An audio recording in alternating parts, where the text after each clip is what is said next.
वैसे तो मुझे अपनी पत्नी ठीक लगती है, पर जब मैं तुलना करता हूँ कि दूसरों की पत्नी कैसी है तो मुझे लगता है मुझे और बेहतर मिलनी चाहिए। ठीक वैसे जैसे मुझे वैसे तो अपनी तनख्वाह ठीक लगती है, लेकिन जब दूसरों से तुलना करता हूँ तो लगता है और मिलनी चाहिए। मेरे साले ने अपने मोहल्ले में किसी की लड़की छेड़ दी तो मेरी पत्नी ने कहा ये तो छोटी बात है, चलता रहता है। मेरे दफ्तर में मेरे सहकर्मी ने किसी लड़की के साथ छेड़ाछाड़ी कर दी, मेरे डायरेक्टर ने कहा छोटी बात है, ये तो चलती रहती है। इन दो के अलावा आम आदमी की जिंदगी में और होता क्या है? दफ्तर और घर, और दोनों ही जगहों पर बेचैनी, खटपट यही लगा रहता है। ये मुद्दे क्यों है जीवन में? मुद्दे इसलिए हैं जीवन में क्योंकि जो बड़ी चीज है उससे आपको कोई प्रेम नहीं। जब बड़ी चीज से प्रेम नहीं होता तो यही छोटे छोटे मुद्दे जीवन को खा जाते हैं। रसोड़े में कौन था, कितना बड़ा मुद्दा है। आपकी स्थिति ऐसी ही है कि जैसे कोई व्यक्ति गलत ट्रेन में बैठा हुआ है और वो IRCTC को और रेल मंत्री को फोन कर रहा है और ट्वीट कर रहा है कि देखो टॉयलेट गंदी है और खाना अच्छा नहीं बना है। ये बहुत बड़ा मुद्दा है। क्या शौचालय साफ नहीं है और खाना अच्छा नहीं बना है? तुम गलत ट्रेन में बैठे हो, उसकी कोई बात नहीं करनी है।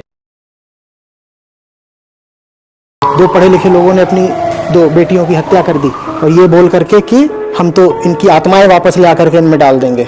ऐसा ये कांड दिल्ली में हुआ था, बुरारी कांड। दक्षिण भारत वालों ने तो कहा है साफ साफ कि वो वहाँ के किसी गुरु के हैं अनुयायी। उनका काम ही है ये बताना कि मुर्दा ऐसे चलाना है, मुर्दे में ऐसे जान डालनी है। हमें सबसे ज्यादा झूठे धर्म ने तोड़ा है, गुलाम बनवाया है, लूटा है, और दूसरी चीज ये करी है कि उसने हमें सच्चे धर्म तक पहुंचने नहीं दिया कभी। वो सच्चा धर्म मौजूद रहा है, बैठा हुआ है गीता के निष्काम कर्म में, और आम हिंदुस्तानी धर्म के नाम पे यही सब दंड फंद करता रह गया है। Turk, Arab, Mongol, Mughal, British, French, Portuguese, Dutch, बताओ किसने किसने नहीं लूटा हमको। तुम भीतरी तौर पर इतने कमजोर कैसे हो गए कि वहाँ हजारों मील दूर से जहाज पे बैठ के आते थे और तुमको पीट के निकल लेते थे? उसकी वजह यही है, यही अंधविश्वास और झूठ बिल्कुल प्राणघाती हो जाता है जब वो धर्म की शक्ल ले लेता है।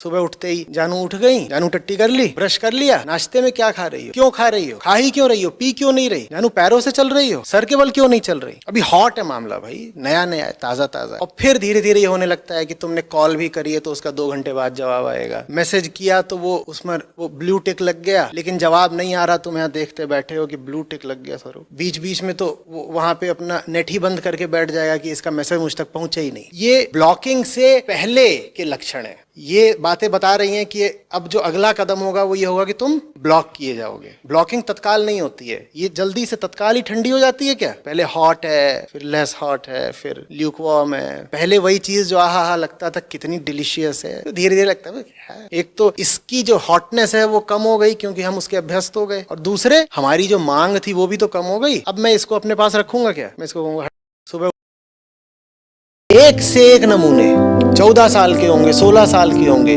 तभी से एक लफ्ज वो जान जाते हैं, क्या? प्यार। तुझे गणित नहीं आता, तुझे भूगोल नहीं आता, तुझे यहाँ से लेके वहां तक सीधे चलना नहीं आता, तुझे किसी आदमी से 2 बात करना नहीं आता, तुझे अपना गुस्सा संभालना नहीं आता, तुझे कहीं पर समय से पहुंचना नहीं आता, तुझे इंसान बनना नहीं आता, तुझे प्रेम करना कहाँ से आ गया? आचार्य प्रशांत तुम नहीं समझोगे, ये दिल की बात है, दिल की। बाहर निकलो, बागीचों में उतरो, तितलियों के साथ खेलो, फिर तुम्हें पता चलेगा इश्क किसको कहते हैं। हमसे पूछो ना, हम जानते हैं। जब जुल्फें उड़ती हैं तो इश्क। ये गलत लोगों ने तुम्हारे दिमाग में गलत शिक्षा भर दी है कि प्यार तो कुदरती होता है, कि प्यार करना तो जानवर भी जानते हैं। ये मूर्खता की बात है जो तुम्हें सिखा दी गई है। तुमसे बोल दिया गया है कि प्यार तो एक छोटे बच्चे से सीखो। ये पागलपन की बात है। छोटा बच्चा मोह जानता है, छोटा बच्चा ममता जानता है। प्रेम सीखना पड़ता है।